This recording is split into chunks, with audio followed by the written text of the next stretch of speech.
Hello friends, మీ ముందుకు వచ్చేసాం మరో వీడియోతో. గత 5 ఏళ్లుగా ధాన్యం పండించడమే కాదు, అమ్ముకోవడానికి కూడా అగచాట్లే. రైతు భరోసా కేంద్రానికి వెళ్లి పేరు నమోదు చేయించుకోవడం నుంచి అమ్ముకోవడం, తర్వాత నగదు జమ వరకు అడుగడుగునా సతాయింపులే. ఈ సమస్యలకు పరిష్కారం చూపే దిశగా కూటమి ప్రభుత్వం చర్యలు చేపట్టింది. ధాన్యం అమ్మిన రైతుల ఖాతాల్లో 48 గంటల్లోనే నగదు జమ చేసే విధానం అమల్లోకి తెచ్చింది.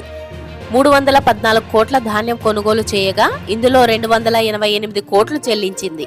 అందులో 279 కోట్లు 24 గంటల్లోనే రైతుల ఖాతాలో జమ చేశారు. ధాన్యాన్ని ఎప్పుడు ఎక్కడ అమ్ముకోవాలో రైతులే నిర్ణయించుకునేలా మొబైల్ ద్వారా కూపన్ సృష్టించుకునే సాంకేతికను ప్రవేశపెట్టింది. ధాన్యం అమ్మకంలో రైతులకు ఇబ్బందులు రాకుండా అన్ని చర్యలు తీసుకుంటామని, గోతాల సరఫరా నుంచి రవాణా వరకు అన్ని విధానాలను సులభతరం చేస్తామని పౌర సరఫరాల శాఖ మంత్రి నాదెండ్ల మనోహర్ గారు వివరించారు. రైతులు కొనుగోలు కేంద్రాలకు వెళ్లాల్సిన అవసరం లేకుండా మొబైల్ ద్వారా సేవలు అందిస్తామని తెలిపారు.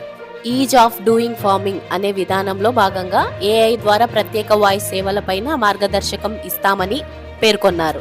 స్క్రీన్లో కనిపిస్తున్న నంబర్కు వాట్సాప్లో హాయ్ అని సందేశం పంపిస్తే పౌర సరఫరాల సంస్థ సుస్వాగతం, ధాన్యం అమ్మడానికి షెడ్యూల్ బుక్ చేసుకోండి అని వస్తుంది. షెడ్యూల్ ఎంపిక చేసుకున్నాక ఆధార్ నంబర్ను నమోదు చేయాలి. రైతు పేరును ధృవీకరించాక కొనుగోలు కేంద్రాన్ని ఎంచుకోవాలి.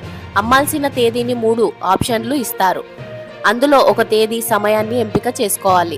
ధాన్యం రకం, ఎన్ని బస్తాలో తెలియజేయాలి. తర్వాత ధాన్యం అమ్మకానికి స్లాట్ బుక్ అయినట్లు మొబైల్ నంబర్కు సందేశం వస్తుంది. ధాన్యం విక్రయించిన రైతులకు టీడీపీ ప్రభుత్వం హయాంలో 48 గంటల్లో సొమ్ము జమ చేసేవారు. మొత్తంగా పౌర సరఫరాల సంస్థ అప్పులను 42,000 కోట్లు చేర్చారు. కూటమి ప్రభుత్వం వచ్చాక వైకాపా హయాంలో రైతుల బకాయిలు పెట్టిన 1,650 కోట్లు చెల్లించారు. ధాన్యం అమ్మిన తర్వాత 48 గంటల్లోనే వారి ఖాతాలో నగదు జమ చేయాలనే విధానం అమలు చేస్తున్నారు. ఉమ్మడి తూర్పు, పశ్చిమ గోదావరి జిల్లా ఇప్పటికీ 1.36 లక్షల టన్నుల ధాన్యాన్ని సేకరించింది. మరి మాకందిన ఇన్ఫర్మేషన్ మీకు అందించాం. మా వీడియో మీకు నచ్చినట్లయితే లైక్, షేర్ చేసి సబ్స్క్రైబ్ చేసుకోండి.